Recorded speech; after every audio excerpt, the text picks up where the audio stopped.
मंगलाचरण. चिदानंदैकरूपाय जिनाय परमात्मने परमात्मप्रकाशाय नित्यं सिद्धात्मने नमः. हे बटन चालू करा. आधीच बटन चालू करा.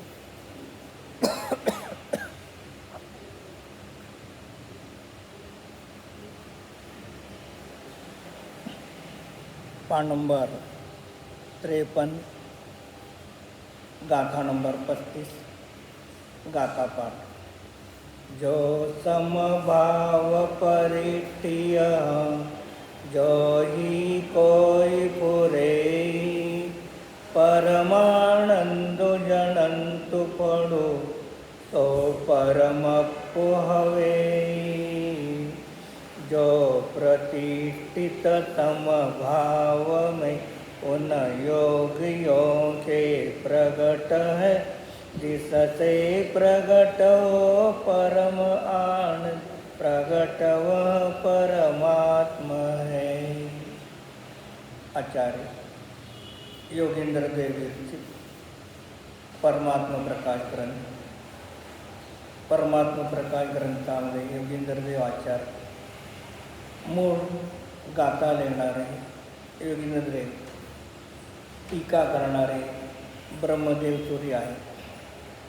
यामध्ये आचार्य बहिरात्मा, अंतरात्मा आणि परमात्मा या 3 प्रकारच्या आत्म्याची चर्चा पर्यार्थिक न्यायाने अशुद्ध निश्चय न्यायाने सांगत आहे.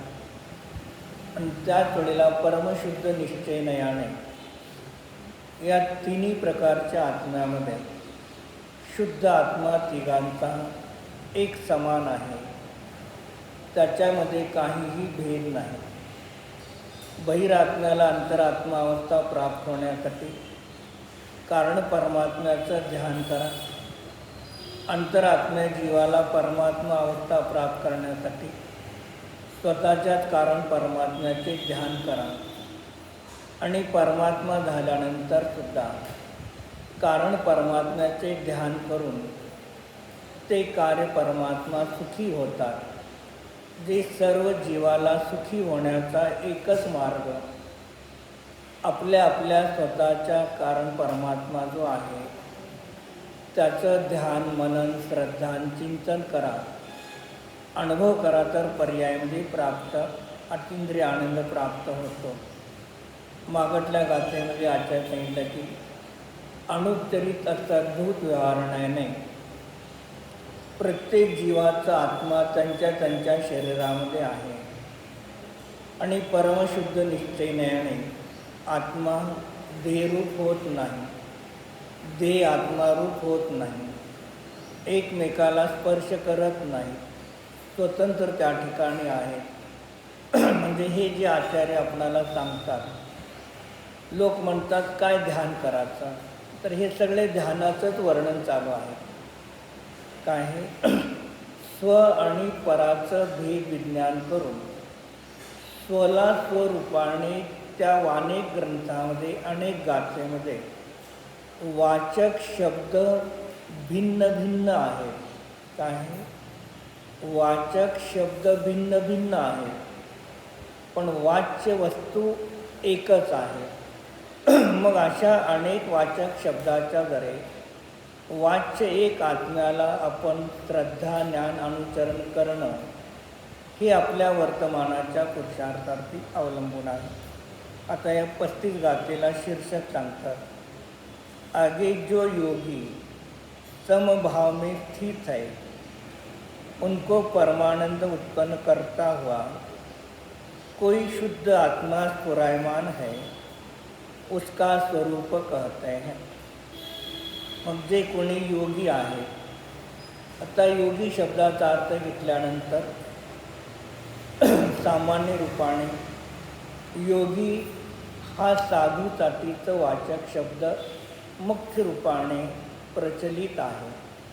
योगी आणि अध्यात्माच्या अपेक्षेने योगी शब्दाचा अर्थ जर घेतला तिथे काय सांगणार,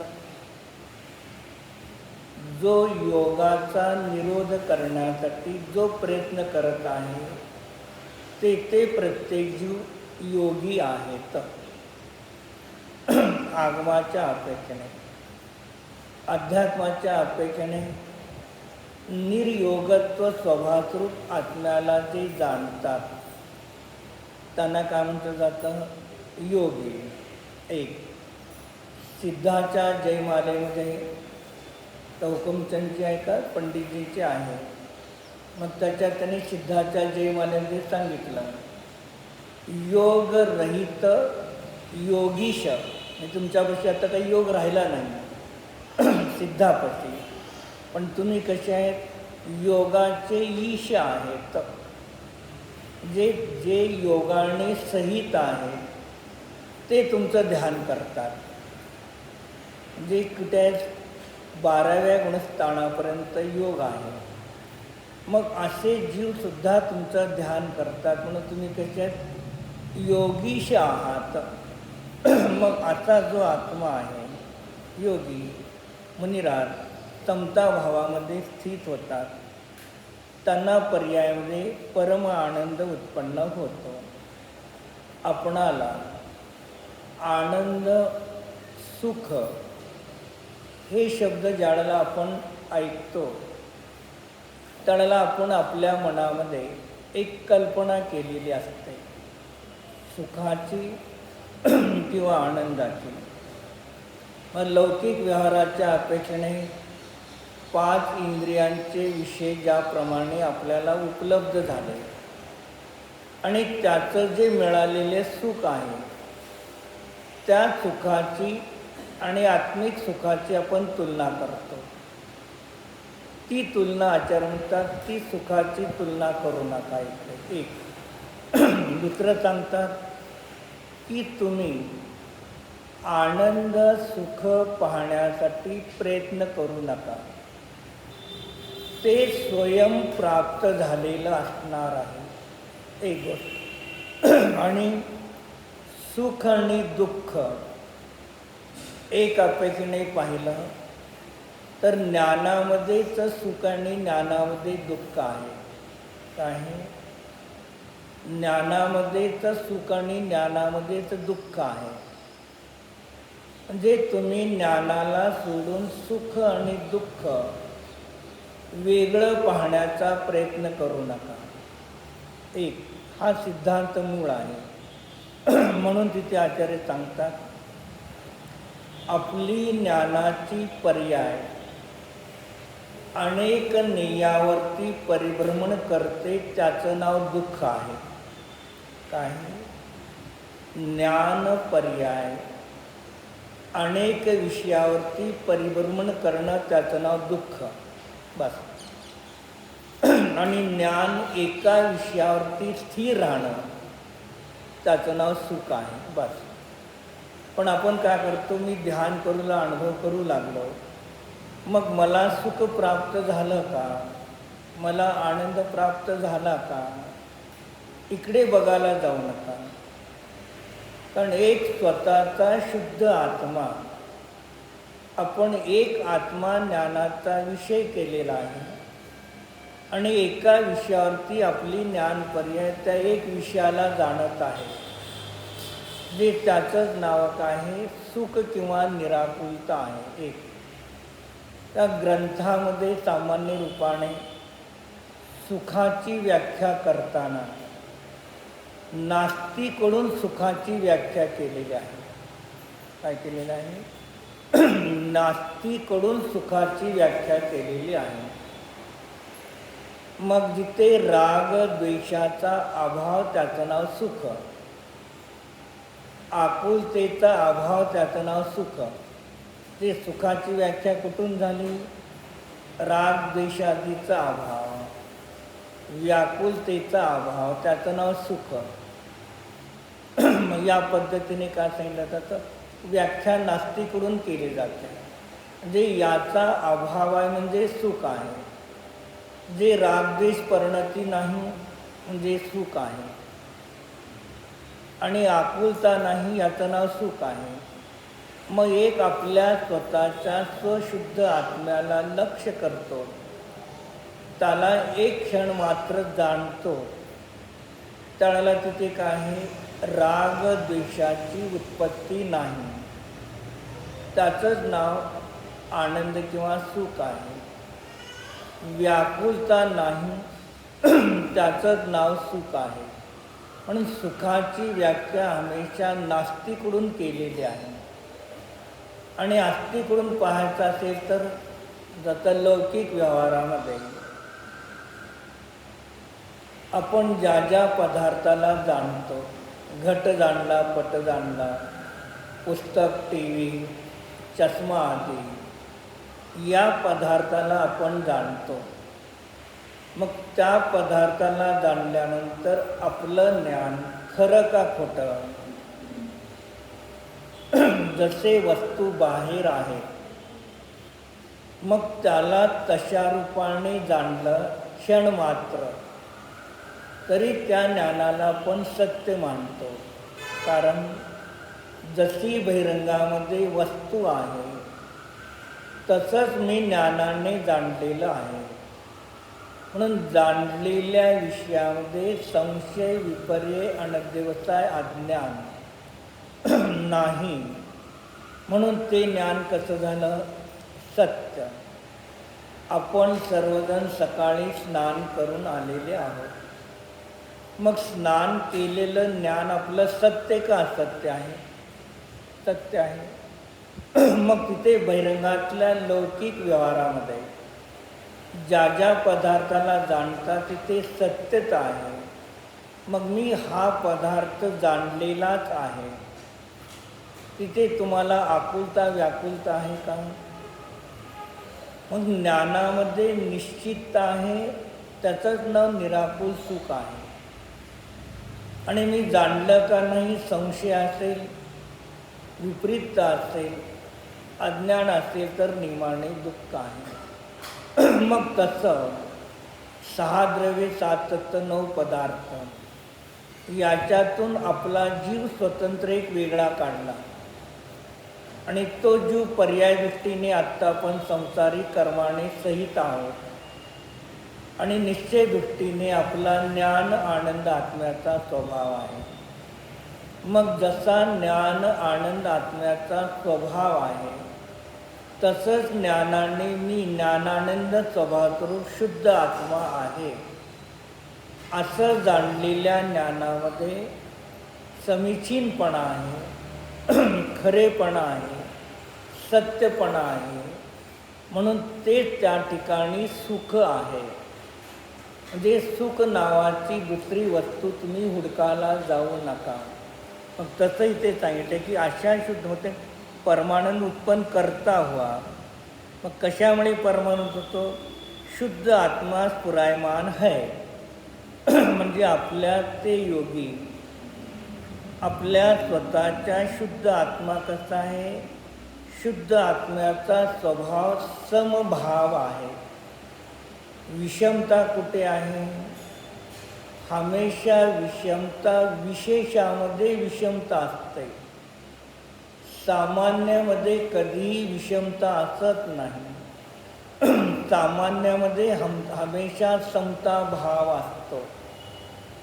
आपण आपणाला बालपण, तरुणपण, वृद्धपण, प्रौढपण या अपेक्षेने पाहू लागलो तर विषम भाव होतात.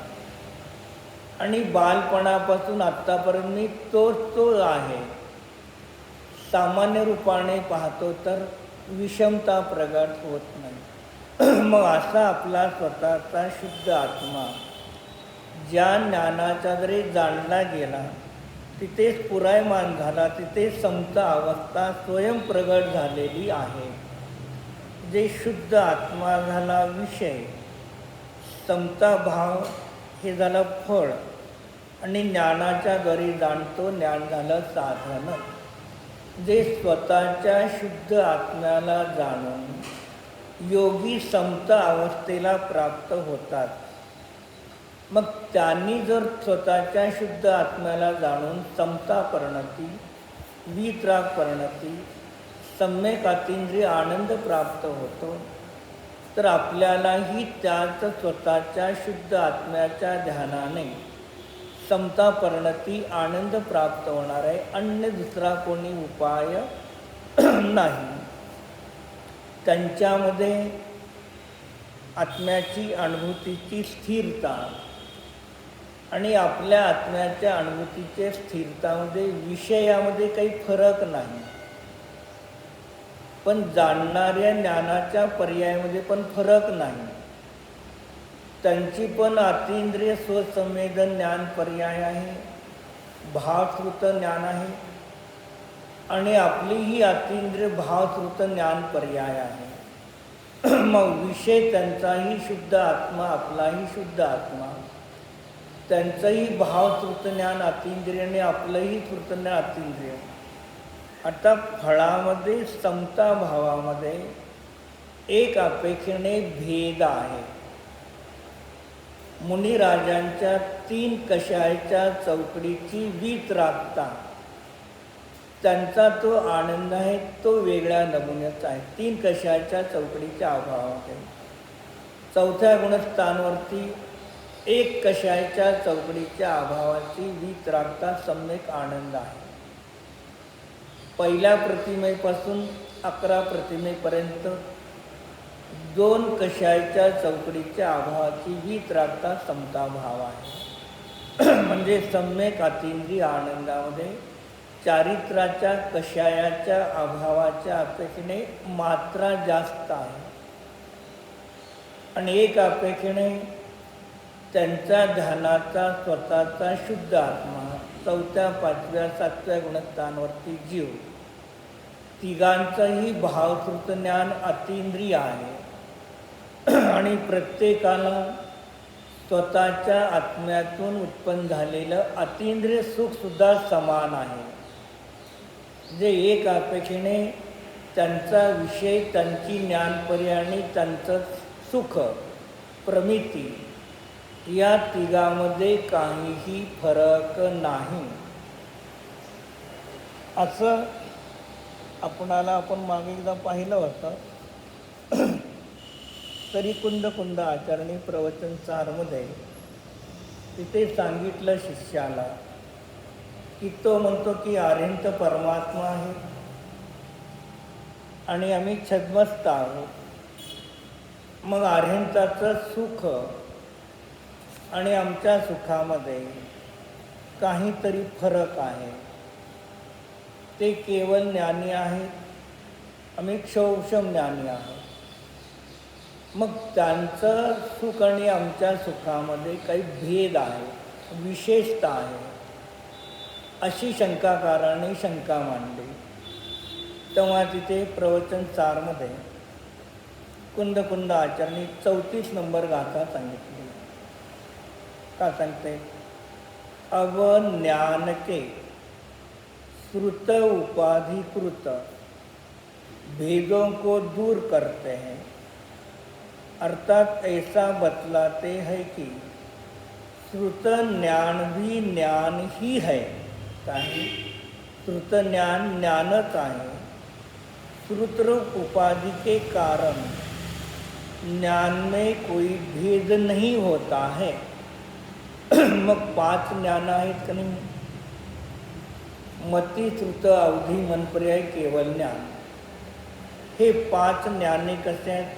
ते सूत्र मती, श्रुत, अवधी, मनपर्याय, केवलानी, ज्ञानम, हे सूत्र विशेष आणि विशेषणाने सहित आहे का फक्त विशेष आहे का विशेषण आहे?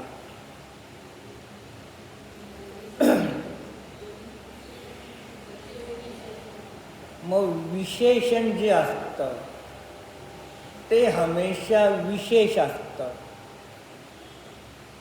आणि विशेष असतं ते सामान्य असतं.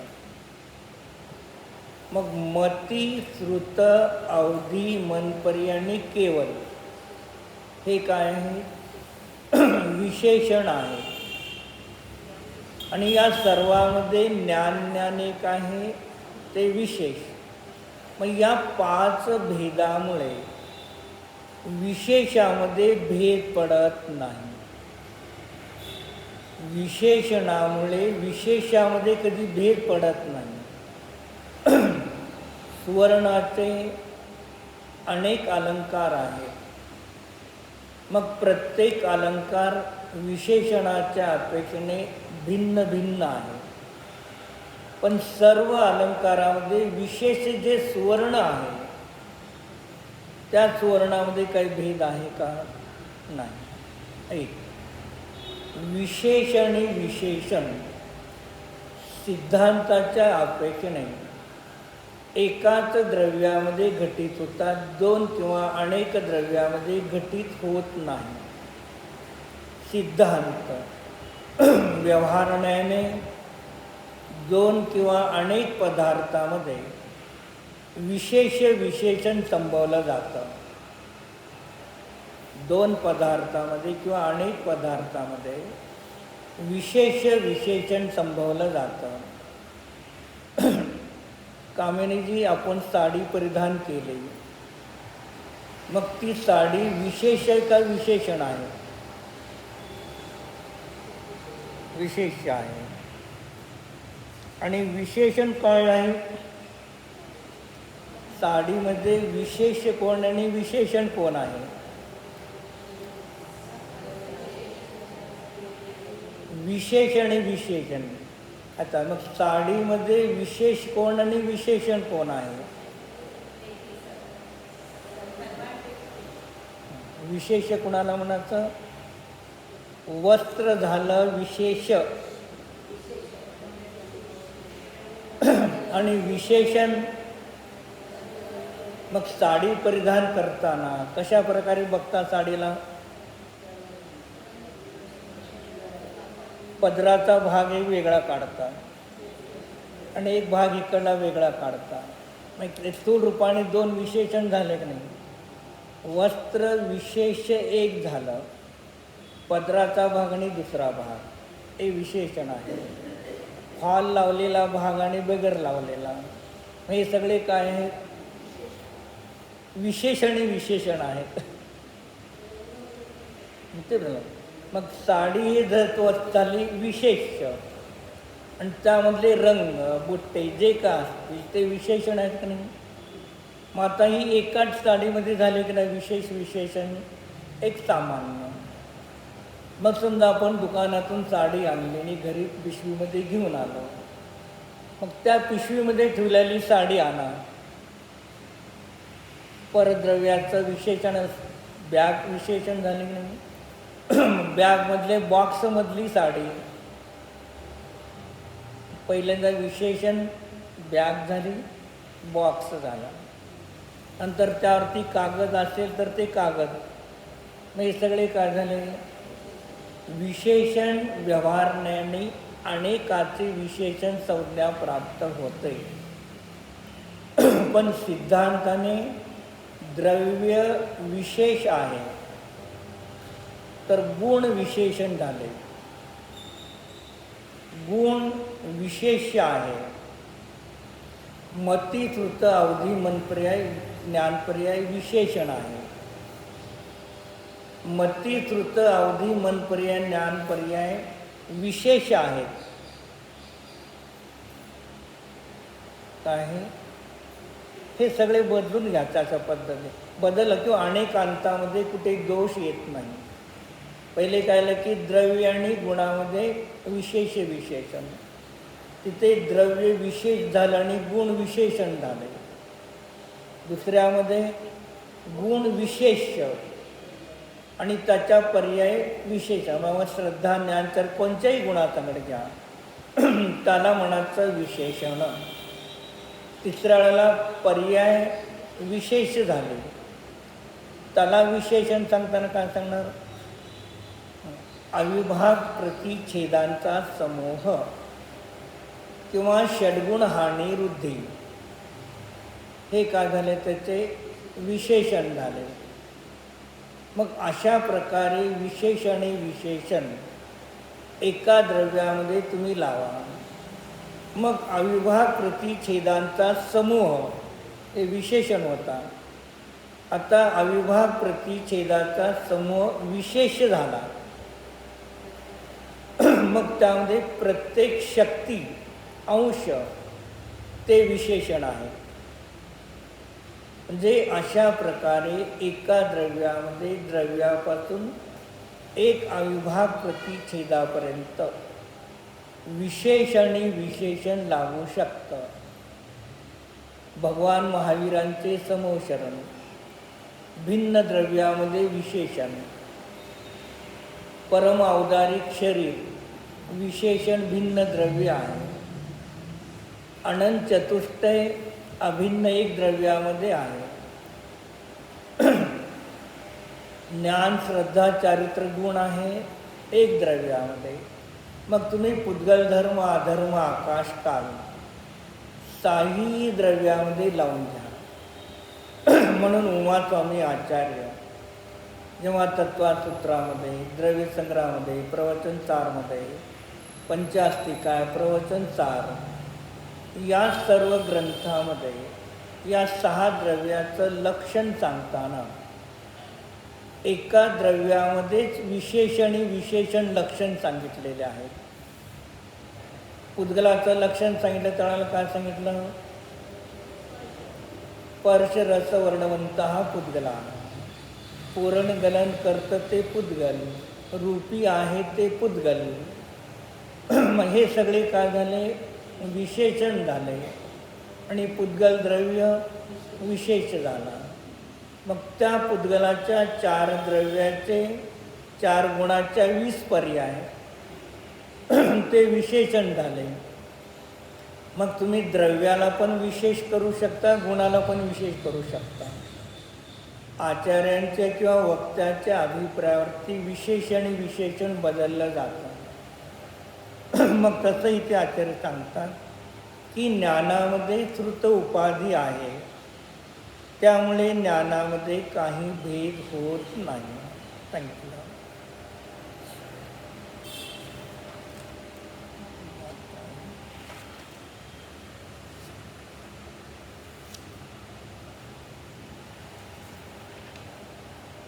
हाँ, 33 नंबर का आता है. अब केवल ज्ञानी को और श्रुत ज्ञानी को अविशेष रूप दिखाकर, म्हणजे केवली भगवान आणि श्रुत ज्ञानी यांच्यामध्ये अविशेषता आहे. आपण हे प्रवचन 4मध्ये बघालो. मग काय सांगितलं? श्रुत ज्ञानामध्ये आणि केवल ज्ञानामध्ये अविशेषता दिखाकर, जे श्रुत ज्ञान आणि केवल ज्ञानामध्ये विशेषता नाही. केवल ज्ञान आणि श्रुत ज्ञान समानच आहे. विशेष आकांक्षा के क्षोभ का क्षय करते हैं. अर्थात केवल ज्ञानी में और श्रुत ज्ञानी में अंतर नहीं है, ऐसा बतलाकर विशेष जानने की इच्छा के क्षोभ को नष्ट करते हैं. क्षोभचा अर्थ दुःख. मग केवली भगवान केवल ज्ञानाच्या द्वारे आपल्या स्वतःच्या कारण परमात्म्याला काही विशेष जाणतात आणि आपण छद्मस्त श्रुत ज्ञानाच्या द्वारे आपल्या स्वशुद्ध आत्म्याला काही कमी जाणतो. असं तो शिष्य का करतो? दुःख करू लागला. केवल ज्ञान पूर्ण आहे. त्या केवल ज्ञानाच्या जरी त्यांचा आत्मा जाणलेला, त्याच्यामध्ये काही विशेषता असते आणि आम्ही श्रुत ज्ञान आहोत. मग आमचं क्षोभक्षम ज्ञान आहे, अल्प ज्ञान आहे. मग आमच्या ज्ञानाचा जरी जाणलेला शुद्ध आत्मा याच्यामध्ये भेद आहे. अशी काय आहे? शिष्याची शंका आहे. म्हणून सांगितले की केवल ज्ञानीच्या केवल ज्ञान पर्यायाच्या द्वारे आणि तुझ्या श्रुत ज्ञान पर्यायाच्या द्वारे, मग केवल ज्ञानीची केवल ज्ञान पर्याय आणि तुझी श्रुत ज्ञान पर्याय या दोघांमधले विशेषण हटवून टाका. काय केलं? विशेषण हटवलं. काय विशेषण हटवलं? केवल आणि श्रुत. तर राहिलं काय? कला झालं. ते केवली काय जास्त जाणता मी काही कमी जाणतो, हे तुम्हाला शोक दुःख आकुलता बंद करून टाकली.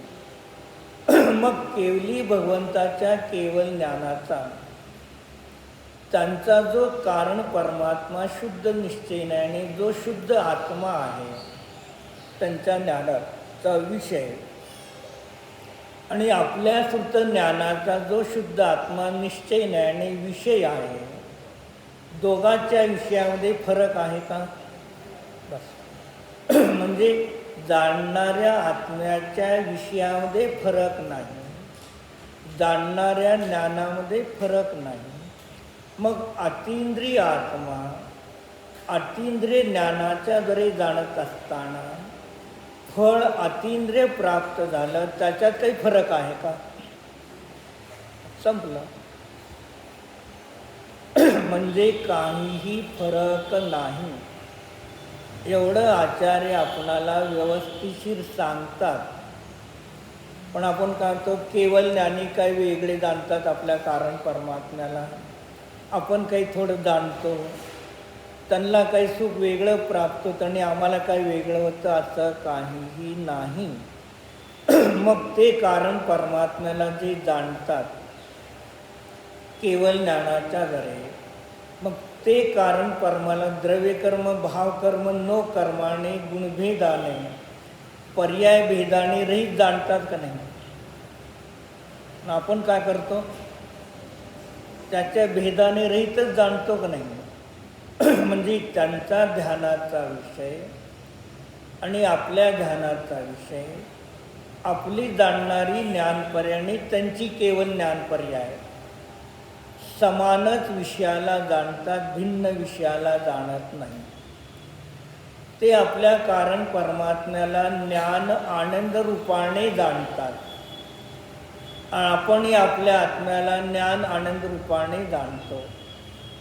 मग जसा विषय आहे तसं जाणलेलं आहे. मग त्यांना जसं समताभाव, वित्राप्ता परिणती, सम्यक अतींद्रिय त्यांना जसा पर्यायामध्ये प्राप्त आहे, तसा मलाही सम्यक अतींद्रिय पर्यायामध्ये प्राप्त आहे.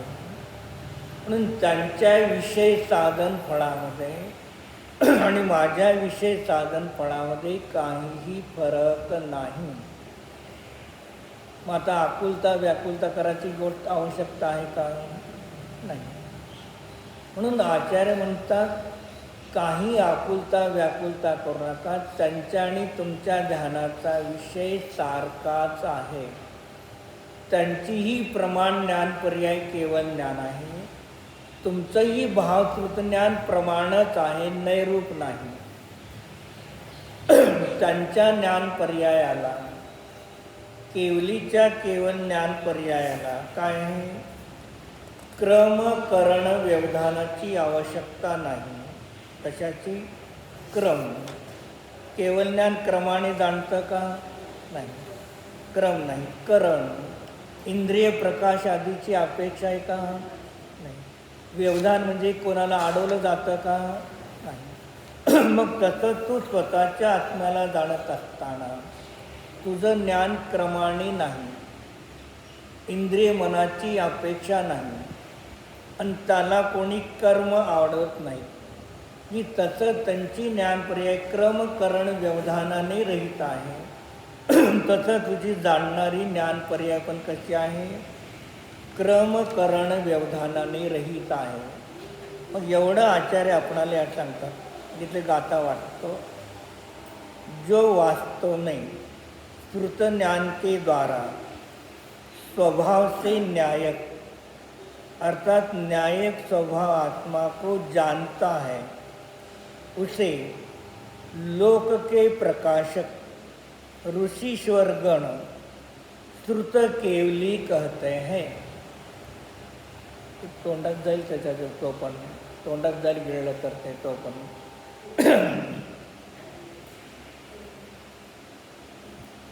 मग का सांगितले ते? श्रुत ज्ञानाच्या द्वारे न्यायक स्वभावाला आत्म्याला जाणतो. लोक के प्रकाशक ऋषीश्वरगण. मग लोक के प्रकाशक कोणाला म्हणायचं? अरहंत भगवान. लोकाला, संपूर्ण लोकाला जाणणारे कोण आहेत? अरहंत. ते लोक के प्रकाशक ऋषीश्वरगण, सर्व मुनीमध्ये श्रेष्ठ. मग असे अरहंत भगवान सांगतात, तुम्ही श्रुत ज्ञानाच्या घरे स्वतःच्या शुद्ध आत्म्याला जाणता, तर तुम्हाला श्रुत केवली म्हटलेलं आहे. आणि हेच समयसारमध्ये 9, 10, 11 गाते म्हणजे तिथे पण केवली, श्रुत केवली सांगितलं. मग श्रुत केवली 2 प्रकारचे. किती प्रकारचे? 2 प्रकारचे. कोणते 2 प्रकारचे श्रुत केवली? एक द्वादशांगाचे पाठी असणारे बहिरंगामध्ये, त्यांना म्हटलं श्रुत केवली. आणि द्वादशांगाचे पाठी श्रुत केवली निमाणे मुनीच असतात. 5व्या गुणस्थानामध्ये, 4थ्या गुणस्थानामध्ये द्वादशांगाचं ज्ञान होत नाही. मग 5व्या गुणस्थानामध्ये किती द्वादशांगापैकी कितीचं ज्ञान होईल? 5व्या गुणस्थानामध्ये शुल्लिका, आरिकाना, शुल्लकाना, 11 14 पूर्वापैकी कितीचं ज्ञान होईल? सीतेचा जीव आरिका झाली आणि त्याला किती ज्ञानाचा क्षोभम प्रकट झाला? तर 11 अंगापर्यंत 5व्या गुणस्थानावरती जीवाला ज्ञान प्राप्त होतं. तुम्हाला या प्रवचनसारमध्ये चरणानुयोग चुलिका 3ऱ्या अधिकारामध्ये सांगितलं त्याने. जे 5व्या गुणस्थानावरती जीव 11 अंगापर्यंत पाठी होऊ शकतो, पण 12व्या अंगाचं ज्ञान हे पुरुष वेद असणाऱ्या मनुष्याला, जीवाला, मुनीलाच प्राप्त होतं. आणि 11 अंग 9 पूर्व मिथ्यादृष्टी, भव्य अभव्य या दोघाला प्राप्त होतं. 11 अंग 9 पूर्वाचं ज्ञान भव्य मिथ्यादृष्टी आणि अभव्य मिथ्यादृष्टी दोघांना होतं. अभव्य मिथ्यादृष्टी 11 अंग 9 पूर्वाचा पाठी होतो का नाही? होतो. मग मिथ्यादृष्टी आहे, भव्य पण अभव्य, दोघं पहिल्या गुणस्थानावरती. एक मुनी आहे, 11 अंग 9 पूर्वाचे पाठी होऊ शकतात, पण 5 पूर्वाचे पाठी सम्यक दृष्टीच होतात, मिथ्यादृष्टी होत नाही. जे 11 अंग 14 पूर्वामध्ये 9 पूर्वाचे मिथ्यादृष्टी भव्य अभव्य दोघं होतात, पण पुढचे 5 पूर्व सम्यक दृष्टी जीवालाच प्राप्त होतात. मिथ्यादृष्टी जीवाला, मुनी राजाला प्राप्त होत नाहीत. म्हणून इथे आचार्य सांगतात, केवली भगवान तुम्हाला म्हणतात, तुम्ही श्रुत ज्ञानाच्या घरे आत्म्याला जाणला म्हणून तुम्ही कसे आहे? श्रुत केवली. श्रुत केवली का म्हणलं? श्रुत ज्ञानाच्या द्वारे केवल आत्म्याला जाणलेला आहे. कोणाला जाणलेलं आहे? केवल आत्म्याला जाणलं. मग ज्या ज्ञानामध्ये केवल शुद्ध आत्म्याला जाणलेला आहे, त्या जीवाला श्रुत केवली म्हणतात. आणि हे श्रुत केवली कोण आहेत? भाव श्रुत केवली आहेत.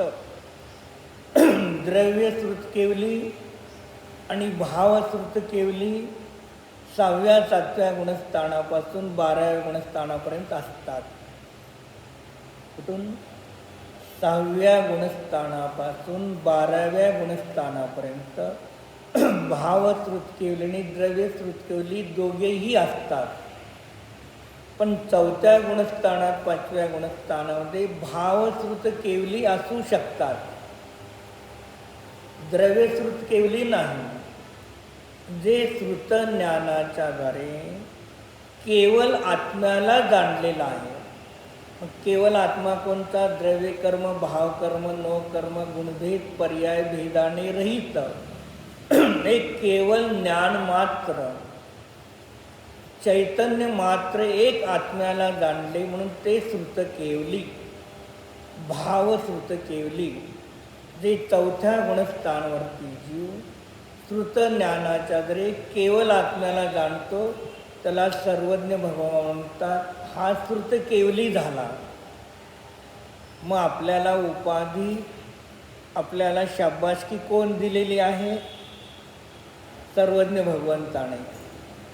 तुम्ही श्रुत ज्ञानाच्या द्वारे तुमच्या केवळ आत्म्याला जाणला तर तुम्ही भावश्रुत केवली झाला. द्रव्यश्रुत केवली मुनी होतात. म्हणून आत्ता आपण श्रुत ज्ञानाच्या द्वारे आपल्या केवळ आत्म्याला जाणलो तर आपण श्रुत केवली आहोत. एक श्रुत ज्ञान आहे. श्रुत ज्ञानाचे किती भेद केले?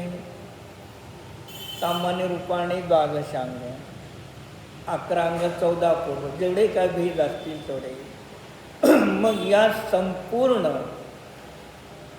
संपूर्ण श्रुत ज्ञानाचा मूळ भाव काय आहे? संपूर्ण द्वादशांग श्रुत ज्ञान आहे. त्याचा मूळ भाव सार काय आहे? आपला स्वतःचा देहरूपी देहालयामध्ये असणारा आपला शुद्ध आत्मा हे दाखवणं श्रुत ज्ञानाचं कार्य आहे. मग जे संपूर्ण श्रुत ज्ञान सुद्धा तुमच्या शुद्ध आत्म्याची सिद्धी करतं. मग जे श्रुत ज्ञान द्वादशांगाचं, पाठी द्वादशांगाचं श्रुत ज्ञान उत्पन्न झालं, कुठून झालं? आपल्याच आत्म्यातून. केवळ ज्ञान कुठून होणार आहे? बस. मग असा एक केवळ आत्मा, ज्ञान मात्र, त्याचं ध्यान करा. पुढच्या गोष्टी आपोआप उत्पन्न होणार आहेत. त्याच्यासाठी तुम्हाला पुरुषार्थ करावा लागत नाही. शेतकरी ठरलेल्या वेळेला जमीन नांगरणी करतो, बी पेरतो आणि वेळेला खत पाणी देतो. काय करतो? जाऊन घरी बसतो निवांत. जाऊन येतो शेतात. पण त्या बी पेरल्यानंतर त्याच्यात तो काही प्रयत्न करतो का? पेरण्याचं, जमीन नांगरण्याचं, पेरण्याचं, खत पाणी देण्याचं कार्य केलं. मग ते बी स्वयं आपल्या आपण वृद्धिंगत होत चाललं का नाही? मग कसं आचरणात शुद्ध आत्म्याचं स्वरूप जे आहे त्याचं चिंतन मनन करा. हे तुमची भूमीची नांगरणी सुरू चाललेली आहे. जी घट्ट होती मिथ्यात्वात्मक भूमी, ती का झाली? नांगरू लागला तुम्ही तर शुद्ध बुद्ध आहे, ही नांगरणी चालू झाली. मग शेतातून धान्य काढल्यानंतर भूमी काय पोकळ असते का घट्ट होते? घट्ट होते. नंतर त्याला नांगरल्यानंतर भुसभुशीत होते. मग तेव्हा त्याच्यामध्ये बी पेरल्यानंतर व्यवस्थित खत पाणी मिळालं की ते स्वयं आपल्या आपण वाढत जातं. तसं तुम्हाला सविकल्प अवस्थेमध्ये अशा शुद्ध आत्म्याचं चिंतन मनन करा. ही आपली भूमी आपण स्वतः विचाराने त्याला नांगरणे सुरू आहे.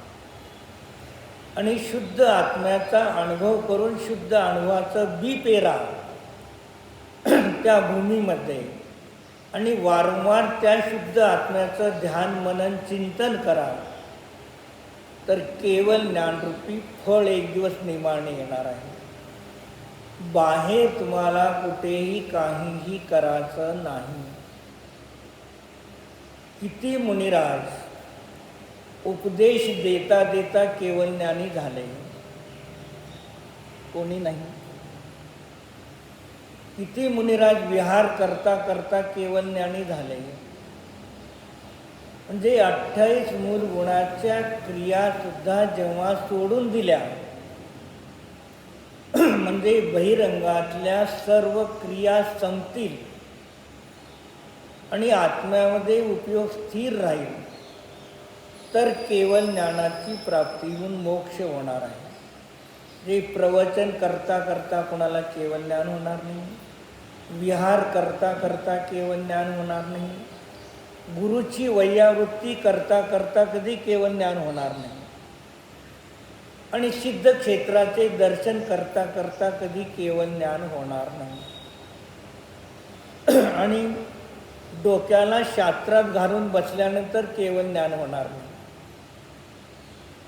डोक्याला शास्त्र डोक्यात पाहिजे. डोक्याला शास्त्रात घालून काय मिळणार नाही. मग शास्त्राला डोक्यात घाला आणि त्या डोक्यातलं ज्ञान आतमध्ये घाला स्वभावाला जाणण्यासाठी, तर ते पुढची केवळ ज्ञान आपोआप प्राप्त होणार आहे. गर्भामध्ये बालक आला, 3 महिन्यानंतर जाऊन तपासून आलो. डॉक्टर सांगितले व्यवस्थिशीर आहे. मग डॉक्टर आता काय सांगतात, आत्ताच्या मुलींना 9 महिन्यात एकदम या म्हणतात का महिन्याला? आपल्याला एकदा 3 महिने झाले की डिलिव्हरीला जायचं का मध्ये तपासून नव्हतं. मग महिन्याला जातं डॉक्टर औषधपाणी तपासतं. जर व्यवस्थिशीर असेल तर काय आवश्यकता नाही. काही कमी जास्त असेल तर डॉक्टर औषधपाणी देतो. पण तो गर्भामध्ये आलेला बालक स्वयं वाढत आहे का नाही, का तुम्ही त्याला वाढवत चालला काय? गर्भामध्ये आलेल्या दिवसापासून बाहेर येतोर तो स्वतः आपलं काम करता, तुम्ही काही करत नाही. आपल्याला काय वाटतं आपण करतो, तुम्ही काही करत नाही. तसा आचरणाचा शुद्ध आत्म्याची अनुभूती ही गर्भधारणा आहे. शुद्ध आत्म्याला शुद्ध रूपाने जाणणं ही गर्भधारणा झाली. सम्यक दर्शनाची प्राप्ती.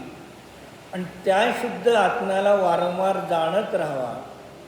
तो बालक जसा गर्भात वाढत जातो तसं शुद्ध आत्म्याच्या अनुभूतीची स्थिरता आत वाढत चालली. आणि 9 महिन्यानंतर डॉक्टर डिलिव्हरी करतात का नर्स डिलिव्हरी करतात? कोण करतं डिलिव्हरी? बाळ स्वयं विळीला बाहेर येतो. कोण डिलिव्हरी करतच नाही.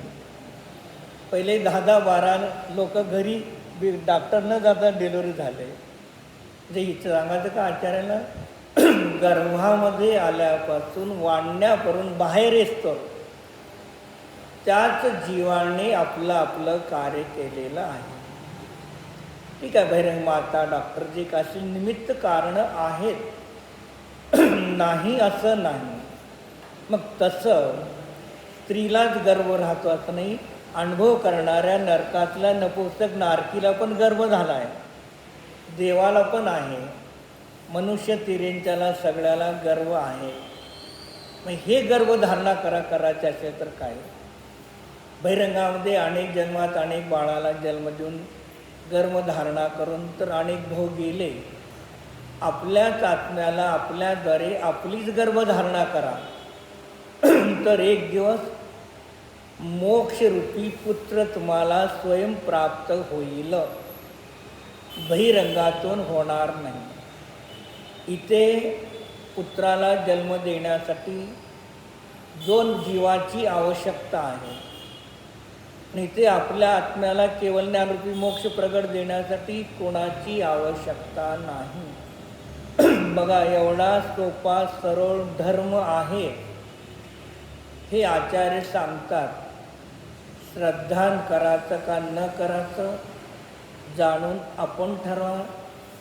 आपलं ज्ञान, आपली श्रद्धा आपल्यालाच करायचं आहे, दुसऱ्याला करणार नाही. आणि जाणण्याची क्रिया चारित्राची परिणती आपल्यालाच करायचा, दुसऱ्याला करायची नाही. चालेल का? नाही. मग थोडीच वाटतं, जैसे भगवान परिणमन करते समस्त चैतन्य विशेष युक्त केवल ज्ञान के द्वारा अनादि निधन निष्कारण असाधारण स्वसंवेद्यमान चैतन्य सामान्य जिसकी महिमा है, जो चेतक स्वभाव से एकत्व होने से केवल अकेला शुद्ध अखंड है, ऐसे आत्मा को आत्मा से आत्मा में अनुभव करने के कारण केवली है. केवली भगवान का है? प्रवचन सार वाचलं, आरतीजी प्रवचन सार सांगालं. मग केवली भगवानची व्याख्या काय केली तर केवल आत्म्याला आत्म्याच्याद्वारे आत्म्याचा अनुभव करतात त्यांना केवली म्हटलं. संपूर्ण लोक आलोकाला जाणतात त्यांना केवली म्हटलं नाही. म्हणजे कर्ता कर्म करणनी क्रिया आत्म्याला आत्म्याच्याद्वारे स्वतः आत्म्याला जाणतात, अनुभव करतात, ते केवली. मग त्यांनी काय दिलं? अनादि अनिधन, निष्कारण, असाधारण, स्वसंवेद्यमान, चैतन्य सामान्य ज्याची महिमा आहे, चेतक स्वभावनी एकत्व आहे, केवल शुद्ध अखंड आहे, अशा आत्म्याला ते जाणतात. मग हे त्यांच्या कारण परमात्म्याच्या ध्यानाचे विशेषण आहे. आणि हेच विशेषण आपल्या आत्म्यामध्ये पण आहेत. उसी प्रकार हम भी, व म्हणत नाही, हम भी क्रमशः परिणमित होते हुए कितने ही चैतन्य विशेष से युक्त श्रुतज्ञान के द्वारा अनादि अनिधन, निष्कारण, असाधारण, स्वसंवेद्यमान, चैतन्य सामान्य जिसकी महिमा है तथा जो चेतक स्वभाव के द्वारा एकत्व होने से केवल अकेला है. त्यांच्यात आणि आपल्याला काही फरक आहे का? काहीच नाही. ऐसे आत्मा को आत्मा से आत्मा में आत्मा का अनुभव करने के कारण श्रुत केवली है. म्हणजे ज्ञानी जीव अज्ञानीला हस्तालंबून वरती ओढत असतो आणि अज्ञानी त्याला दावत असतो. म्हणून आचार्यांनी त्यांच्या ध्यानाचा विषय आपल्या ध्यानाचा विषय फरक नाही.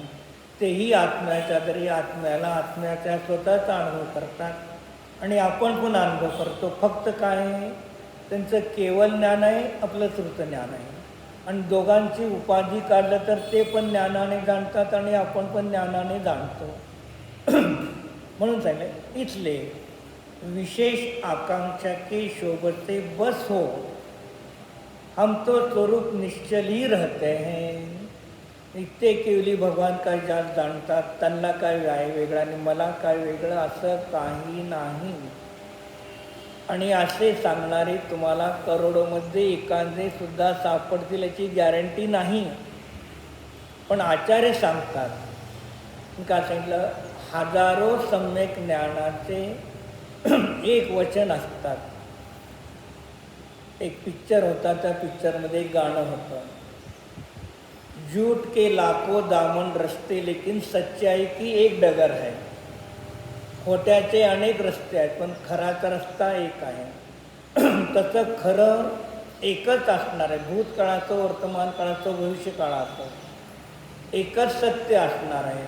असत्य अनेक असतील.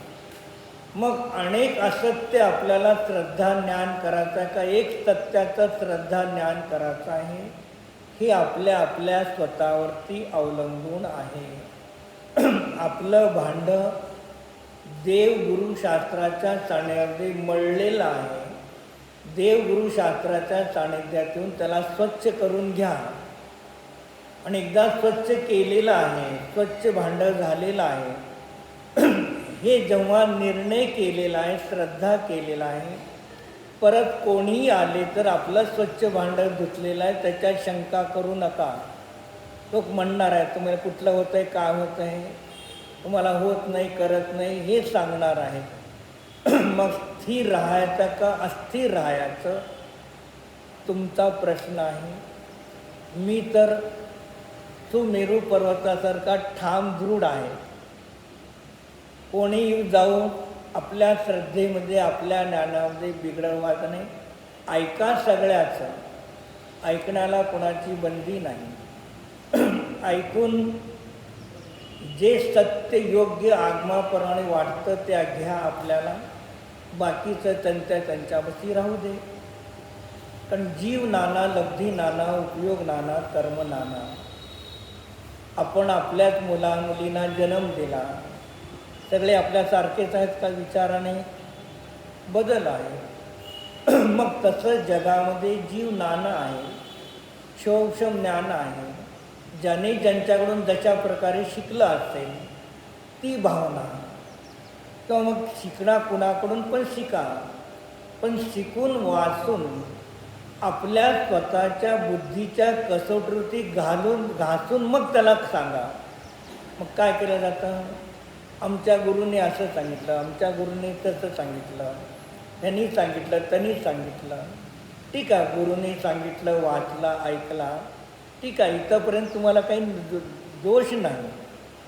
पण गुरुने सांगितलं असल्यानंतर त्याचा स्वतःच्या कसोटीवरती घासून बघा ना. आगमाची कसोटी, स्वतःची कसोटी घासून बघा. तर मग काय करते? जयपूरचे लोक येते, बडे दादा ने कहा, छोटे दादा ने ऐसा कहा है. ते 2 दादाकडे गेले. पिंचे वाले, हमारे गुरु ने ऐसा कहा है. तुम्ही सगळं परताप्रमाणे तुमचं काय आहे स्वतःचं? मी स्वतः वाचून, अध्ययन करून, अनुभव करून मी स्वतःच्या अनुभवाने सांगतो. पहिल्यांदा कुंदकुंदाने काय केलं मंगलाचरणमध्ये? केवली श्रुत केवली के द्वारा कहावा समयसार कहूंगा. पहिले त्यांना मोठ्याला साक्षी दिली आणि 5व्या गातीत काय सांगितलं? निज वैभव से, मी स्वतःच्या अनुभवातून मी समयसार सांगणार आहे. मग 4 ते 5 गातापासून 4 ते 15पर्यंत कुंदांचा समयसार आहे. केवली भगवंताचा, श्रुत केवलींचा समयसार सांगितला नाही, स्वतःच्या अनुभवाने सांगतो म्हटलंय. पहिल्यांदा श्रुत केवलीला मोठ्यानं तिथे दाखवलं प्रामाणिक पुरुषाला, पण नंतर कोणाचं दाखवलं? मी. का म्हणे? तुम्ही कुठे शिकला का नाही? फॅशन डिझाईन शिकला, नंतर तुम्ही सुरू केलं. नाही, मी त्यांच्याकडे शिकले, त्यांनी मला सांगितले, मी ते शिकवते म्हणता का? शिकलं, आपण ज्याच्याकडून शिकलं ते शिकलेलं आहे, त्यांच्याबद्दल आदर आहे. पण प्रत्येक वेळा त्यांनी मला शिकवलं, त्यांनी मला मी तुम्हाला सांगते म्हणता का? मी सांगते, मी शिकले, मी स्वयं केले, तशा प्रयोग केला आणि मी तुम्हाला सांगते. मग त्याच्यामध्ये जी वजन आहे ती राहतं. आणि मग दुसऱ्याला कोणाला तुम्ही दुसऱ्याला प्रमाण मानलं तर परता प्रमाणाला काही किंमत नाही म्हणून ते आचार्य सांगतात. म्हणून मग सांगितलं प्रत्येकाला मूळ ग्रंथ वाचा. मूळ ग्रंथामध्ये आचार्यांनी सगळं व्यवस्थितशीर दिलेलं आहे. मूळ ग्रंथ वाचून जगामध्ये कुठेही कोणाचं ऐकायला जावा, तुम्ही कधी डगमगणार नाही. आपल्याच काही नाही तर काय होणार आहे? आपण डगमगणार आहोत. म्हणून आपली ज्ञान, आपलं श्रद्धा, म्हणून आपण काय म्हणतो? कान आणि डोळ्यामध्ये काय आहे? दीपा कावर. कोर्टामध्ये काय असतं? सौ बखा का एक लिखा. श्रेष्ठ कोण आहे? 100 सांगितलेल्या काही किंमत नाही. सौ बखा एक लिखा, एक लिहिलेल्याला महत्त्व आहे. आणि मी बघितलं नाही का, यांनी सांगितलं चालणार नाही. तू स्वतः तिथे बघितलं का? तसं आपण स्वतः जिनवाणी अध्ययन करून चिंतन मनन करा. आणि या भावातून असा मी स्वतः माझ्या आत्म्याला, माझ्या ज्ञानाच्याकडे मी जाणून अनुभव करून मी सम्यक गोष्टी आहे ही श्रद्धेसहित जावा, तर आपण काय तर आपल्याला त्या ठिकाणी मनुष्यभावाची सफलता, देवगुरुशास्त्राची सफलता, हे सगळे काय आहे? ध्यान काय करायचं आहे? सगळ्याला प्रश्न ध्यान काय करायचं नाही, हे सगळे ध्यानाचेच काम चालू आहेत. गाथा, सूत्र, टीका, तुम्ही काय विचार करायचं हे चांगली वेगळं का नाही. आणि महाराज ज्यावेळेला प्रवचन घेत होते आणि महाराज सांगणार, मी प्रवचन सांगत नाही, तुम्हाला इथे आचरणी ध्यानाचा विषय काय सांगितलेला आहे, कसं ध्यान करायचं आहे. मग महाराज प्रवचनमध्ये सांगत होते आणि जसं सांगत होतं तेच ऐकून तसंच घरी चिंतन मनन करत होतो आणि स्वतःचं वाचन वाढवलं. तर काय झालं, वर्ष 2 वर्षानंतर 1 तास 50-55 60 मिनिट 1.25 तास ध्यानाची स्थिरता आपोआप वाढत गेली. म्हणजे हे सगळे ग्रंथ गाथा तुम्हाला स्वतः पराचा भेद विज्ञान करून स्वतः ध्यान करण्यासाठी सांगत आहे. जे ध्यान काय कुणाचं करायचं, कसं करायचं, काय करायचं हे सांगत आहे. आणि हे ज्ञानाने शब्दाने ग्रहण करून मग घरी जाऊन तुम्हाला वेळ मिळेल त्याला 10-15 मिनटं बसून चिंतन करा. जो वाचन करतो, चिंतन मनन करतो, त्याला निमाणे अनुभव होतोच, हा सिद्धांत आहे. तर करायचं न करायचं हे आपण प्रत्येकाने ठरवा. हो.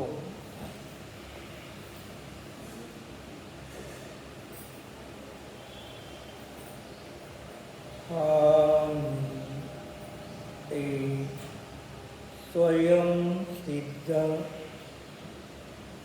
निर्विकल्प स्वरूप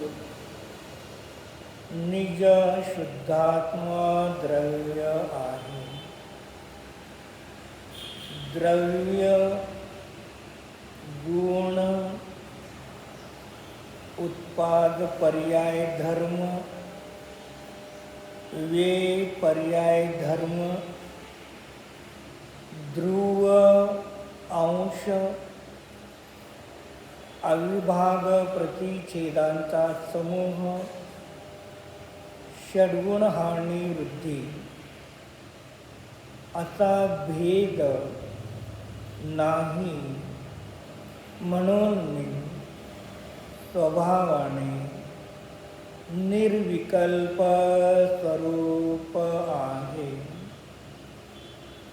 चैतन्य मात्र निर्विकल्प स्वरूप आहे.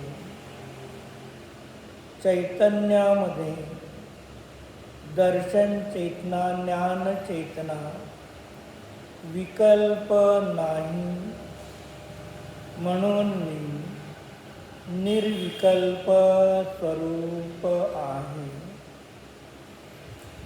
मी उपयोग मात्र अभेद एकाकार निर्विकल्प स्वरूप आहे.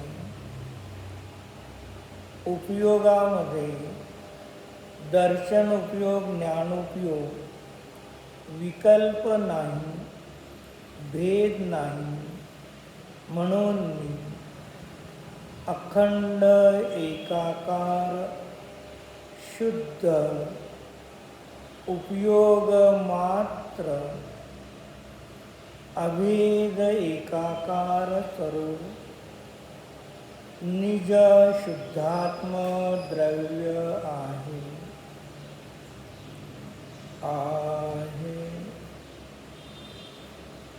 आहे आहे.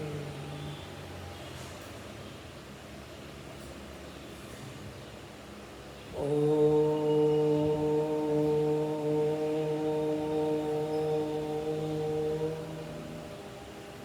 शांती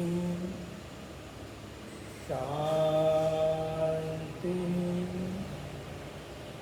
शांती.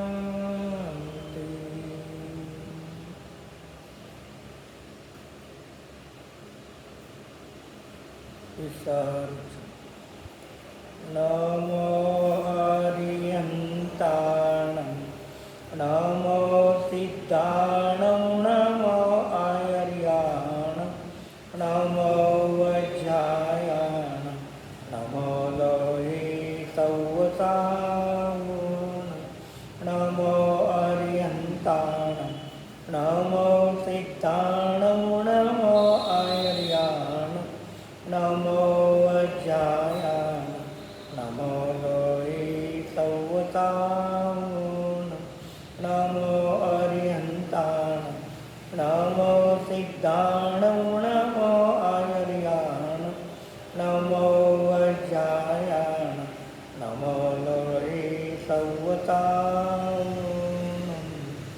ओम विचार